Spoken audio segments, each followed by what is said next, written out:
출애굽기 13장입니다.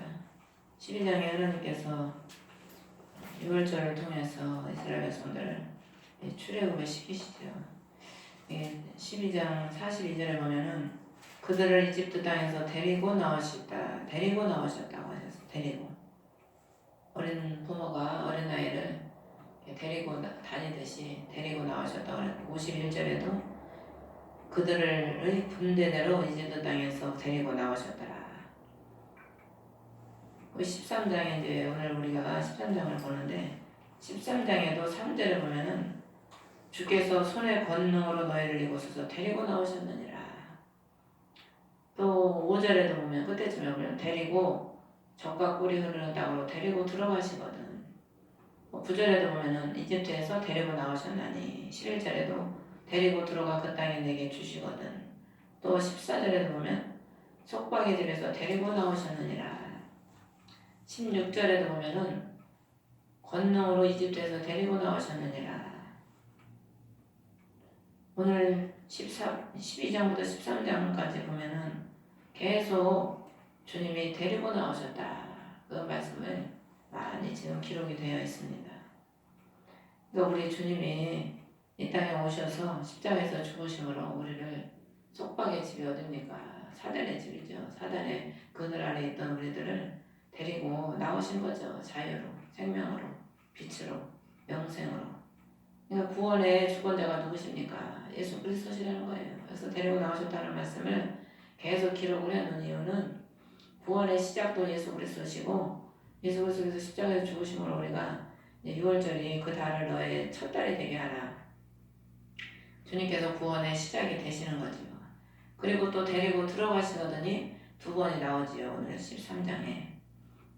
그리고 천국으로 데리고 들어가시는 분도 주님이셔. 그래서 천국문을 주인이 누굽니까? 예수님이시잖아요. 우리 목사님이 영이 빠져나가서 천사가 2명이 딱 데리고 가는데 천국문에 예수님이 딱 계시더라고 하잖아요. 그러니까 데리고 나오신 분도 주님이시고 천국으로 데리고 들어가시는 분도 주님이셔. 그러니까 애굽에서 우리를 데리고 나오셔서 그 광야에서 그들을 불과 구름 기둥으로 늘 지켜주셔서 그들이 그 불과 구름 기둥으로 따라갔잖아요. 그들이 뭘 따라갔습니까? 불과 구름 기둥을 따라간 겁니다. 그걸 따라서 가니까 마지막에 누가 가나안 땅에 데리고 들어가요? 여호수아가 데리고 들어가잖아요. 여호수아가 예수 그리스도거든. 예수와 히브리어로. 그러니까 예수님이 그들을 데리고 가나안 땅에 들어가시는 거예요. 데리고 천국에 데리고 들어가시는 거죠. 그러니까 우리가 할 일은 뭐냐면 따라가는 거. 그래서 성경에 그의 길을 걷는 자, 그를 따라가는 자. 예수님의 제자들을 그래서요 창세기 6장 24절에 보면은 그 에녹이 나와요. 그를 데려가심으로 그가 세상에 있지 아니했다. 그가 하나님과 동행함으로 그를 데려가셨다는 거예요. 그러니까 주님이 우리를 데리고 가시는데 우리는 하나님은 인격적인 분이시라 개처럼 목에다 줄 매가지고 억지로 끌고 다니는 게 아닙니다. 인격적인 분이시라 우리가 데리고 갔을 때 우리가 따라가야지. 우리가 안 따라가면은 아무리 주님이 우리를 구원해 주려고 해도 그 방법이 없죠. 그래서 우리 주님이 이끌어가시고 우리를 데리고 나오시고 이끄시고 데리고 들어가시는 분이지만 우리가 할 일은 예수님을 신뢰하고 그분을 따라가는 거죠. 우리가 할 일은. 그래서 연합이 돼야 천국에 들어갈 수 있는 거죠. 그래서 왕하 2장 3절에도 그를 데려가신 줄 알아이다. 엘리야를 주님께서 데려가신 거예요. 그리고 사도행전 8장 23절에도 보면 29절 39절에도 보면 빌립을 채워가셨다. 빌립을 성령께서 갑자기 데리고 가셔버린 거예요. 그리고 에스겔 3장 14절에도 보면은 그 영께서 나를 들어 올려 데리고 가시기에 성령이 에스겔을 데리고 가시는 거죠. 그리고 마태복음 17장 1절에 보면 예수님께서 베드로와 야고보와 형제 요한을 취해서 따로 그들을 데리고 높은 산으로 올라가셨다. 12제자가 있지만 다 데리고 간 게 아니고 그 3명 제자만 취했다는 거예요. 취해서 따로 데리고 높은 산으로 올라가셨다는 거죠. 이게 굉장히 의미가 큰 겁니다. 변화산에서 제자 3명이 무엇을 봤습니까? 예수님의 인간의 모습을 본 게 아니라 부활의 모습을 봤거든. 부활의 모습. 그러니까 우리가요 예수를 다 똑같이 믿는다고 해서요 주님의 그 영광을 다 보는 게 아니에요. 예수를 믿고 교회를 다 다녀도 그 하나님의 그 영광을 다 보는 게 다 달라요. 자기 그 사람의 수준 따라 보는 게 다릅니다. 수준 따라. 근데 이 세 사람은 주님의 특별한 은혜를 입어서 그만큼 특별히 주님을 사랑했겠죠. 임해서 그 당시에 수제자로서 주님이 그들을 취해서 따로 자신의 영광을 보여주시잖아요. 그리고 이것뿐만 아니라 예수님이 또 세 명을 특별히 좀 따로 데리고 가실 때가 많았어요. 그러니까 주님의 참 크신 은혜지요. 그리고 예수님도 사역 기간 동안에 보면은 늘 제자들 부르셔서 택하시고 부르셔서 그들을 늘 데리고 다니시잖아요. 늘 데리고 다니면서 그들에게 제자들에게 이르시되 신약에 보면은 늘 제자들에게 이르시되 제자들에게 주님이 자신의 그 본질과 비밀을 제자들에게 이르시는 말씀이 다 복음서입니다. 노아에게 이르시되 방주를 짓게 하시고 아브라함에게 이르시되 가라 오라 하시고 또 선지서에 보면은 네게 이르시되 에스겔을 보면 네게 이르시되 하나님 만난 사람에게 주님이 말씀을 하시는 거예요. 그러니까 주님과 함께 하니까 주님의 그 인도하심 따라 순종하며 가니까 주님이 그 사람에게 말씀을 하시는 거죠. 오늘날 우리도 주님과 교통하는 삶, 따라가는 삶, 주님과 또 영적인 비밀을 주고받는 삶이 여러분이 되신다면 주님이 여러분을 이끌어 가시는 걸 알 수가 있습니다. 에스겔서에 보면은 에스겔이 보니까 성령이 주님이 말씀하실 때 3장 2장 보면은 성령이 내 안에 임하셔서 나를 들어 올리시고 나를 데리고 가셨다고 그러거든요. 그러니까 본인이 아는 거예요. 본인이. 누가 압니까? 체험을. 내 안에 있는 예수 그리스도를 누가 알아요? 남은 못 보죠. 남은. 본인이 아는 거죠. 먼저. 그리고 본인이 주님께 응답을 받고 본인이 성령께서 나를 통해서 역사하심을 본인이 아는 거예요. 본인이. 그래서 저도 사람들에게 기도해 줄 때 보면은 성령께서 나를 통해서 일하시는 걸 내가 느끼는 거죠. 그러니까 어쩔 때는 참 제가 은혜를 받아요. 제가 성령의 쓰임을 받으니까 그 하나님의 그 말씀하시는 거 그런 걸 들으면서 제가 은혜를 받는 거예요. 어저께도 그 집사님 딸을 초등학교 5학년짜리 데리고 왔는데 기도를 해주는데 딱 뭐 무슨 말이 있다고 나오냐면은 너는 그림을 그려라. 하나님이 얼마나 세상을 아름다운 색깔과 아름다운 모양과 얼마나 아름답게 만드셨냐. 너는 그걸 그림을 그리고 꿈을 꾸고 그림을 그리라고 그 기도가 되더라고요. 그래서 그 기도를 해줬는데 밥 먹을 때 그 집사님이 그 얘기를 하는 거야. 목사님이 그 소리를 해서 자기가 깜짝 놀랐다는 거예요. 딸이 그림 그리는 걸 좋아하는데 근데 뭐 미술학원을 보냈더니 뭐 맨날 똑같은 것만 시켜놔라 미술학원은 뭐 시간만 보내고 별것도 없다는 거야. 돈만 받고 그래서 다니다 말았대요. 그래서 하나님이 물론 뭐 미술학원 다니라고 그런 말 하는 게 아니고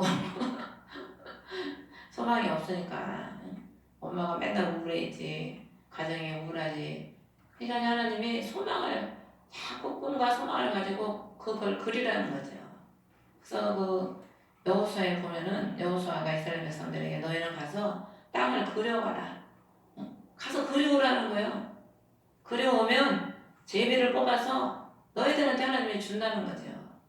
그림을 그리라는 거는 하나님이 소망을 가지고 이루어질 거에 대한 소망을 갖고 꿈을 가지고 비전을 가지라는 그런 의미거든요. 그러니까 그런 걸 이렇게 보면서 제가 말하면서도 제가 은혜를 받는 거예요. 맞아. 우리 하나님은 얼마나 천지만물을 얼마나 아름다운 색깔과 모양과 얼마나 아름답게 지어놓으셨어요. 그 바닷속에 우리가 겉에서는 아무것도 안 보이지만 그 바닷속에 그 물고기들의 아름다움을 얼마나 아름답습니까.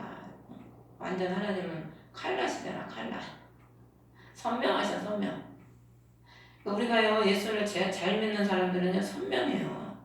어리멍텅해가지고 이것도 아니고 저것도 아니고 저 사람 속이 도대체 뭔지 알 수가 없어. 예수를 제대로 믿으면 색깔이 분명하다니까. 차든지 덥든지. 그래서 사람과의 관계에서도 좀 합통하고 좀 분명하고 이것도 아니고 저것도 아니고 뭐 이러자는 건지 저러자는 건지 구렁이 담 넘은 것처럼 그냥 슬슬 뭐 또 감추려고 그러고 숨기려고 그러고 이게 주님이 이런 거 기뻐하지 않으셔요. 우리는 선명하고 진실하고 솔직하고 그래야지 약간 사람 눈 가리개로 뭘 하려는 그런 식은 바람직하게 못 되죠. 우리 주님은 항상 자신을 우리에게 다 내어주시잖아요. 다 내어주시고 다 보여주시고 다 주시기로 하시는 게 주님의 사랑이거든요. 2절에 보면 이스라엘 자손에서 처음 난 모든 것 태를 여는 것은 다 그렇게 구별하여 내게 돌리라. 내게 돌리라는 의미는 하나님의 소유라는 거예요. 소유. 그러니까 예수 그리스도께서 죽으심으로 우리가 대신 살았잖아. 처음 난 것들이. 그러니까 태를 연다는 거는 이제 우리가 예수 그리스도를 믿기 전에는 태어나면서부터 사망을 향해 가는 겁니다. 이 땅에 태어나면 다 어디를 향해 가요? 그들은 지옥을 향해 가는 겁니다. 예수를 안 믿으면. 살라고 태어났는데 태어나면서부터 지옥을 향해 가는 거예요. 근데 예수 그리스도를 믿으면 이제 새 삶의 이제 시작이 되고 태를 연다는 거는 생명이 태어나는 거잖아요. 어머니의 자궁을 통해서 태를 통해서 생명이 태어나는데 예수 그리스도를 믿음으로 인해서 이제 사망이 열어지는 게 사망의 태가 열리는 게 아니고 생명의 태가 열리는 거죠. 예수 그리스도를 믿음으로 인해서. 그래서 그 사람은 내 것이 아니고 하나님의 것이라는 거예요. 하나님의 것. 그리고 우리가요. 내 게 아닌 거예요. 내 몸도. 하나님의 것이지 우리는 내 게 없어. 내 게. 그래서 얼마 전에는 그런 생각이 들더라고요. 성경을 읽다 보니까 주의 눈앞에 11개의 상하를 내가 이제 하를 보고 있는데 거기 보면 계속 왕들이 주의 눈앞에 악을 행하였더라. 주의 눈앞에 악을 행하였더라. 주의 보시기에 정직히 행하였더라. 주의 눈앞에가 계속 기록이 되어 있어요. 성경에 보면은 주님 보시기에 수두룩히 나와요. 우리가 하나님을 믿는다고 하지만은 하나님을 의식을 잘 못하잖아요. 지금 주님 눈앞에 내가 진짜 종처럼 지금 내가 모든 말 행실을 다 주님이 지금 보고 있다는 그 의식을 잘 안 하게 된다니까. 저도 그러죠. 근데 이제 요즘에는 그런 생각이 드는 거예요.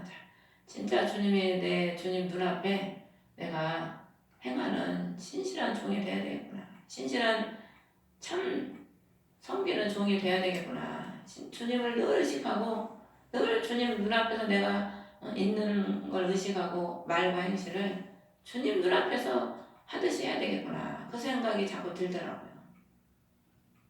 그런 우리가 믿음을 가지고 있으면 말도 함부로 안 하고 행동도 함부로 안 하게 되지요. 그래서 참 주의 종이 되는 겁니다. 참 주님의 이름꾼이 되는 거죠. 그의 소유가 되는 거죠. 그의 소유가. 그래서 그것은 내 것이라. 그리스도 피값으로 우리를 샀기 때문에 우리 것이 아니고 주님의 것인 거죠. 주님의 것. 그래서 주님의 것은 주님이 지켜주시는 거예요. 인터코베 목사 그거 끝나고 제가 안 갔잖아요. 모임을. 무슨 일이 있어서 자꾸 못 가게 되더라고요. 한 2-3번. 근데 안 간 사이에 아주 거기가 난리가 났어 다. 그냥 그 교회 목사님들, 사모님도 코로나 걸리고 그냥 거기 갔던 사람들이 좀 어려움이 있는 것 같더라고요. 그래서 참 하나님의 은혜가 감사하다. 참 똑같이 믿는 하나님의 백성인데 저도 가려고 했었거든 사실은. 근데 누가 온다고 그러고 자꾸 무슨 일이 생겨서 못 가게 되더라고요. 그래서 참 지나고 보니까 또 참 하나님의 또 은혜가 감사하다. 하나님이 또 어려움에서 또 지켜주셨구나. 그런 또 감사가 또 되더라고요. 그러면서 3절에 보면 이 날을 기억하라. 그 받은 그 날을 기억하라는 거랍니다. 기억. 우리는요 예수 그리스도의 십자가의 공로로 우리가 구원받은 것을요 늘 기억해야 돼요. 그것을 늘 기억해야 구원에 감사하고 그분의 은혜에 감사하고 늘 그분의 십자가의 그 희생과 공로를 늘 감사하고 겸손히 섬길 수가 있는 거죠. 이날에 속박의 집에서 나왔다는 거예요. 속박의 집. 종의 그 멍에를 그리스도를 통해서 우리가 벗고 해방이 된 거죠. 4월 4절에 보면 아비벌 이달에 너희가 나왔다. 이 아비벌이라는 것은 유대인의 달력을 의미합니다. 유대인의 달력은 다 뭐 1월, 2월, 3월 이렇게 다 이렇게 이런 명칭으로 이제 부르는데 아비비 무슨 의미냐면 푸른 곡식알 이런 뜻이에요. 아비비 푸른 곡식알. 그러니까 이제 겨울을 지나서 4월에 이제 태양력으로 4월에 이제 해당이 되는데 3, 4월 그때 이제 겨울을 지나고 돋아난 곡식 줄기에서 싹이 이제 솟아오르는 그런 이제 그런 때를 의미하는 거죠. 그러니까 우리가 예수 그리스도를 믿음으로써 이제 인생의 속박이 많은 겨울은 지나고 봄이 오고 알곡으로서 열매로서 이제 살아가는 시작이 되는 거죠. 예수 그리스도를 통해서. 그래서 우리 하나님은 데리고 나오셔서 어디로 데려가냐? 젖과 꿀이 흐르는 땅으로 5절에 보면 데리고 들어가시려고 하는 거예요. 우리 주님은. 그러니까 우리를 속박의 땅에서 데리고 나오셔서 그 젖과 꿀이 흐르는 땅이 어딥니까? 가나안인데 그 유업이 예수 그리스도가 우리의 젖과 꿀이시지요. 그리스도 안으로 우리를 데리고 가시려고 하는 겁니다. 우리를 속박의 땅에서 불러내서 자유를 주시고 그래서 8절에도 보면 그날에 내 아들에게 보여주라. 이 그날에가 계속 나와요. 예수 그리스도가 구원하신 그날을 의미하는 거죠. 그래서 나올 때 행하신 일 때문이라 9절에 보면 너를 위해 내 손 위에 표적과 내 눈 사이에 기념물을 삼으라. 그러니까 그리스도가 우리를 구원하신 것이 우리의 표적이고 우리 눈 사이에 영원한 기념물이라는 거예요. 기념물. 그래서 우리가 예수 그리스도가 우리를 구원해 주셨기 때문에 무교절을 지키라는 거죠. 주님을 따라서 십자가를 지고 좁은 길을 가라는 겁니다. 그게 우리에게 표적이고 기념물이라는 거예요.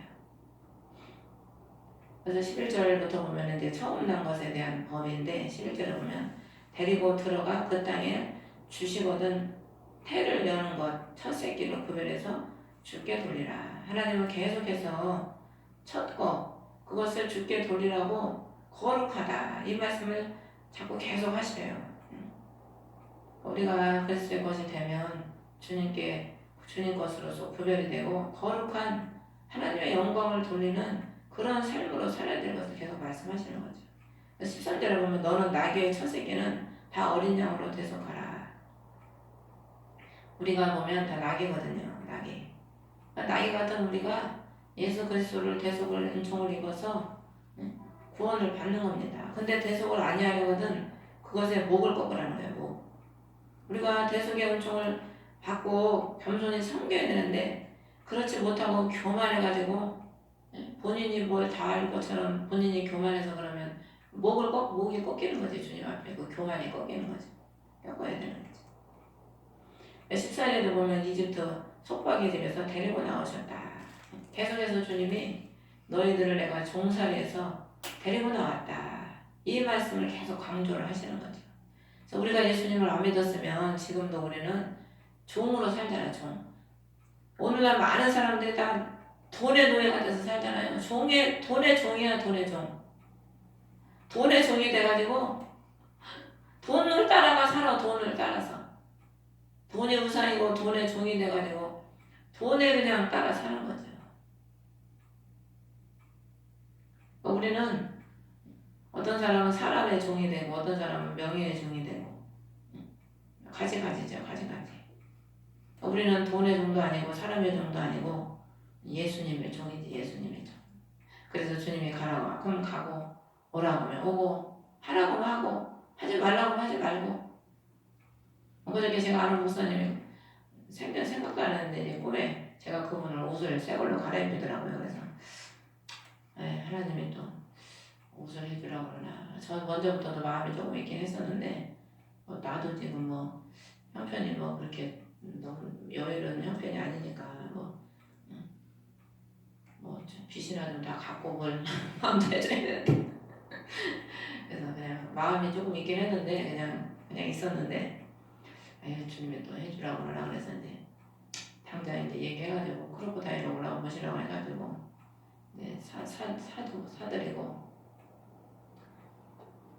근데 그냥 마음이 그렇게 뿌듯한 거예요. 마음이 전에도 제가 많은 사람들 옷을 사주고 했긴 했지만 뭐 주기도 하고 사주기도 많이 사주긴 했는데 그때는 그런 마음이 안 들었었는데 이번에는 신기하게 딱 그렇게 하고 오는데 이 마음이 좋다고 뭐라고 참 확실하게 표현을 못 하겠는데 예수님의 마음이 느껴지는 거야. 무슨 마음이 느껴지냐면 예수님이 우리에게 옷을 입혀주시잖아요. 아담과 하와에게 타락한 아담과 하와에게 가죽 옷을 입혀주시잖아요. 그리고 성경에 보면 예수께서 옷을 입으라고 그러잖아요. 라오디게아 교인들은 벌거벗고 있었다고 그러거든. 옷을 못 입고. 그래서 그 주님의 마음이 딱 내 마음에 들면서 주님도 우리를 옷 그리스도로 자신으로 우리를 옷을 입혀주시잖아요. 자신의 사랑과 긍휼과 자신의 은혜로 그 아름다운 따뜻하고 이쁜 옷을 입혀놓으니까 내 마음이 너무 좋은 거예요. 다른 사람 옷을 입혀놓으면 그렇게 제가 마음이 좋더라고. 전에도 좋긴 좋았는데 이런 마음은 안 들었었는데 그런 깨달음이 오는 거예요. 주님도 우리가 주님의 그리스도로 옷을 입으면 얼마나 좋아하실까. 자신의 옷을 우리에게 입혀주시는 거죠. 짐승을 잡아서 짐승이 예수님이시잖아요. 예수님이 죽으셔서 우리에게 옷을 입혀주실 것을 예표하는 거거든. 그러니까 우리에게 주님은 옷을 입혀주시길 원하시는 거예요. 우리의 수치를 가려주시고 옷은 추위에 우리에게 따뜻하게 해주고 또 옷은 아름답게 해주는 거잖아요. 좋은 옷을 입으면 사람이 달라 보이잖아요. 좋은 옷을 입으면 사람이 귀티가 난다니까. 싸구려 옷은 그냥 그렇더라 그런 거 하는데 비싼 옷은 좀 탁 하나 걸치면은 사람이 명품이 되더라고. 사람이 속은 어떻는지 모르지만 그래서 참 주님이 우리에게 그래서 이렇게 옷을 입기를 원하시는구나. 얼마나 우리가 주님을 우리한테 그렇게 옷을 입혀주시고 우리를 그렇게 아름답게 꾸며주시길 원하시고 우리를 따뜻하게 해주시길 원하시고 자신의 그렇게 옷으로 우리를 입혀주시는구나. 그 깨달음이 오는 거예요. 이번에 처음으로 그 마음이 오더라고요. 주님이 얼마나 이렇게 좋아하실까 기뻐하실까. 그러니까 주님이 제가 그렇게 순종을 하니까 저한테 그런 마음을 주시고 깨닫게 해주시는 거죠. 우리 하나님은 순종하면 내가 알고 싶어서 알아지는 게 아니라 주님이 깨달음을 주시는 거예요. 은혜를 주시는 거죠. 은혜를. 내가 그걸 처음에는 이거 내가 또 일 벌린 거 아니야. 내 생각대로 내 생각 내 감정대로 또 이거 내가 일 벌리는 건 아닌가. 돈이 뭐 사주면 1, 2만 원짜리 사줍니까? 최하 몇십만 원 들어야지. 싼 거 사줄 수 없잖아요. 남을 사주는 거. 이거 내가 또 일 벌리는 거 아니야. 그런데도 그래서 주님이 그런 마음을 다 주시니까 얼마나 감사한지. 그 마음이 쉽게 없어지지가 않은 거예요. 그 마음이 계속 가는 거예요. 그 마음이. 그 주님의 주신 마음이. 그래서 너무 감사하더라고요. 그래서 이게 우리가 은혜가 뭡니까? 깨닫는 게 은혜잖아요. 깨닫는 게. 그러니까 우리 주님은 순종이 제사보다 낫다고 순종하는 자들에게 깨달음을 주시고 더 큰 은혜를 주시는 거죠. 내가 할 수 있는 형편에서 사는 거는 뭐 누구나 다 하죠. 근데 할 수 없는 형편에서 나보다 남을 생각하고 저는 여기 유니클로 가서 9,900원짜리 2개 사고 가니까 세일하더라고. 집이 약간 조금 온도를 낮춰놓으니까 좀 저기에서 그냥 쉽게 걸쳐요. 그렇게 너무 그냥 후질구해가지고 한 2년 입었더니 그래서 9,900원짜리 2개 사고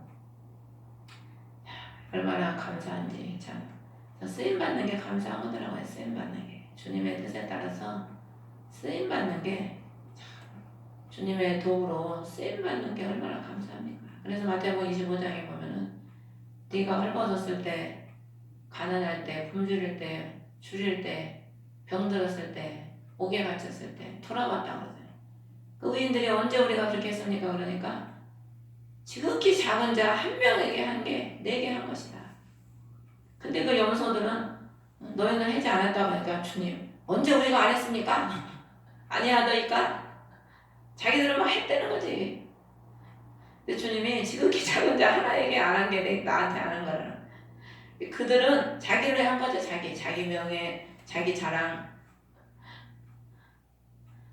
자기 유익을 위해서 한 거죠. 근데 이제 17절에 보면은 하나님께서 그들을 이제 데리고 나오셔서 블레셋 사람의 땅의 길은 가까운데 그 길로 인도하지 아니하시고 광야로 데려가신 거예요. 광야로. 블레셋 길로 가면은 우리가 알다시피 가나안까지 사흘이면 들어간대요. 사흘. 근데 그 길로 인도를 하지 않고, 근데 인도하지 않는 이유가 뭐냐면 전쟁을 보면은 돌아갈까 염려함이라. 왜냐하면 이들은 지금 전쟁을 할 준비가 안 돼 있어요. 그 제약된 애굽에서 누리고 그 속성을 그대로 가지고 있기 때문에 영적 전쟁을 할 준비가 안 돼 있는 거죠. 어린아이가 무슨 전쟁을 합니까? 그러니까 하나님이 광야로 그들을 이끄셔서 그들을 훈련시키는 거야. 군사로. 전쟁을 할 수 있는 군사로 단련을 시키는 거죠. 광야로 데리고 가서.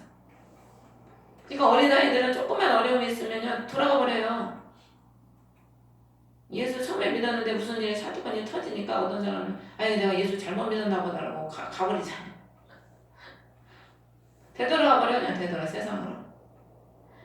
그래서 하나님이 홍해의 광야길을 통해서 백성을 인도하시니 광야로 인도했다는 거예요. 광야로. 근데 이스라엘 백성들은 민수에게 뭐라고 그래요? 하나님이 자기들을 광야로 인도했는데 모세한테 왜 우리를 이 땅으로 데리고 와가지고 우리한테 이렇게 고생을 시키냐. 하나님의 의도를 너무 모르는 거죠. 우리도 고난당할 때 보면은 하나님의 의도를 모르면 하나님 왜 나한테 이렇게 하십니까? 저렇게 하십니까? 얼마나 원망불평을 많이 합니까? 하나님의 의도를 모르는 거죠. 여기 기도하러 오는 전사님이 강아지가 다리가 안 좋은데 계속 붙잡고 기도했더니 거짓 나섰대요. 그러면서 왜 내 병을 안 고쳐주시는지 모르겠어요. 아, 개새끼 병을 고쳐주면서 왜 사람 병을 안 고쳐주시나? 다 그 이유가 있는 거지. 기도 많이 해요. 전사님은 기도만 많이 하면 돼. 인간이 사람보다 못한가? 개는 고쳐주시고. 웃음이 나와가지고. 하나님이 하시는 게 재밌어요. 알고 보면 얼마나 재밌는지 몰라요.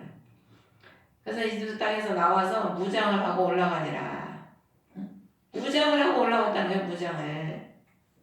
군사가 되려면 무장을 해야지 군사가 되지요. 오늘날의 군사들이 못돼가지고 마귀가 총을 쏘면 거기 다 잡아져버려 그냥. 마귀가 총 한 방 쏘면 그냥 다 잡아져가지고 갤갤을 하지 갤갤해. 무장이 안 돼가지고. 19절에 보면은 모세가 요셉의 뼈를 취하니라. 요셉이 그거 보면 내 뼈를 가지고 올라가라 그랬거든. 죽기 전에 유언을 했지요. 요셉이 창세기 마지막 장에 보면. 그래서 그 뼈를 가지고 올라갔다는 거야. 그게 무슨 의미냐면은 요셉은 예수 그리스도를 상징하는데 우리가 천성을 가는데 뭘 가지고 갑니까? 예수 그리스도를 믿음으로 가는 거예요. 그 믿음. 뼈는 굳건한 신앙을 의미하거든. 그래서 이사에 보면은 그 내 뼈를 경복해 한다. 뼈가 굳센 신앙이거든요. 우리 몸이 뭐로 유지가 됩니까? 뼈가 있으니까 걸어다니고 유지가 되는 거예요. 서 쓸 수 있고 움직이고. 뼈가 있으니까 걸어다닐 수 있는 거거든.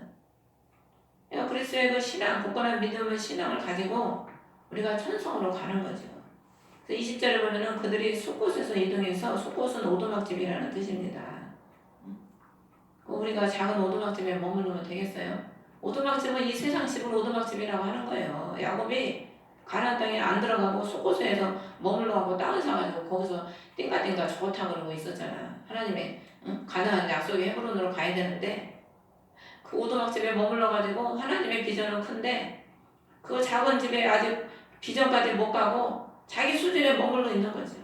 그러니까 오늘날 우리가 예수를 믿는다고 하면서도 그런 수준에 있는 사람이 수두룩해요. 그냥 자기 수준에 머물러 있는 거야. 그 오두막에 갇혀가지고 자기 감정, 자기 그 작은 믿음, 자기 작은 생각에 갇혀서 이게 제일이다 그리고 내가 최고다 그리고 갇혀 있는 거죠. 거기서 이동을 해야 된다는 거예요. 이동. 하나님은 계속 우리를 이동시켜요. 더 넓은 곳으로, 더 높은 곳으로, 더 깊은 곳으로 우리를 넓히시려고. 그래서 광야 끝에 있는 에담의 진을 치니라. 에담이 맹수가 있는 곳이에요. 맹수가 있는 곳. 에담이 맹수가 있는 곳이라는 뜻인데 하나님은 우리를 훈련시키려고 맹수가 있는 곳에다가 광야에다가 진을 치게 하는 거예요. 그래서 막 훈련을 시키는 거죠. 어려움이 없어봐야 기도합니까? 근데 우리 하나님은 그런 맹수가 있는 곳에다가 갖다 놓으셨지만 21절에 보면 주께서 그들 앞에 가시면서 그 맹수가 공격을 해올지라도 주님이 앞에 가시니까 우리 대장 예수 그리스도께서 앞에 가시니까 이게 막아주시는 거죠. 철로역전에 나오잖아요. 가다가 다 돌아오는데 왜 돌아오냐 했더니 가다 보니까 사자가 있더라고. 근데 나중에 보니까 묶여있는 사자들이더라고. 낮에는 구름 기둥으로 그들을 길을 인도해 줬다는 거예요. 천국길로 주님이 낮에는 구름 기둥으로 말씀으로 그 천국길로 인도해 가시는 거죠. 밤에는 불기둥으로 그들에게 빛을 주셨다. 불기둥이 성령의 말씀, 그 성령이죠. 또, 예. 그래서 하나님은 따뜻함으로 환한 빛으로 어둠을 밝히셔서 그들을 가게 하셔서 낮과 밤에 가게 하셨다. 낮과 밤에 갔다는 거예요. 이게 뭘 의미하냐면 편할 때도 천성을 가야 되고 밤은 뭐냐면 고난할 때도 가야 돼. 그러니까 우리는 머물러 있으면 안 되고 편하나 어려우나 천성을 향해 달려가야 되는 거죠. 근데 주님이 앞서가시고 우리를 인도해 주시고 불과 구름 기둥으로 우리를 이끌어 가시니까 우리가 얼마든지 갈 수 있는 거죠. 우리 혼자 가는 게 아니니까. 그래서 낮에는 구름 기둥을 밤에는 불 기둥을 백성 앞에서 치우지 아니하셨더라. 늘 항상 40년 동안 그 구름 기둥과 불 기둥이 백성과 함께 하신 거죠. 함께. 임마누엘. 그러니까 예수 그리스도께서 그 한순간도 우리를 떠나지 않고 그 광야 40년 동안에 늘 함께 하셨다는 그런 의미입니다. 그러니까 우리가 주님 안 보이고 우리는 주님을 늘 잊어버리지만 주님은 늘 우리 옆에 계신 거예요. 우리 안에 계신 거죠. 안에. 그래서 우리를 인도해 가시는 분이 주님이시죠. 그래서 우리가 어떤 환경 속에 있다 할지라도 주님이 우리와 함께 하시고 또 우리를 인도하시는 분이기 때문에 우리는 감사하면서 또 승리하시는 저와 여러분 되시기를 주의 이름으로 축원합니다. 하늘에 계신 우리 아버지 이름이 거룩히 여김을 받으시오며 나라의 마옵시며